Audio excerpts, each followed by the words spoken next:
Hi అండి, అందరికీ నమస్తే. సంబారు కారం, పల్లెటూరి సంబారు కారం గుమగుమలాడేది. కూరల్లో, మటన్లో, చికెన్లో, టిఫిన్లో, ఇడ్లీలో, వడల్లో అన్నిట్లో వాడుకోవచ్చు. గుమగుమలాడతా ఎలా చేయాలనో చేసి చూపించాను.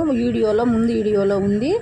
పూర్తిగా తయారు చేసి మిరపకాయలతో సహా అన్ని దినుసులు వేసి ప్యాకింగ్ చేసి కాటా కరెక్ట్గా వేసి మంచి క్వాలిటీ తోటి చేసేస్తున్నాము. తొడిమలు తీయించి ఎక్కడ క్వాలిటీ తగ్గకుండా మా ఫోన్ నెంబర్ ఇస్తాము, మీకు డోర్ డెలివరీ చేయబడుతుంది.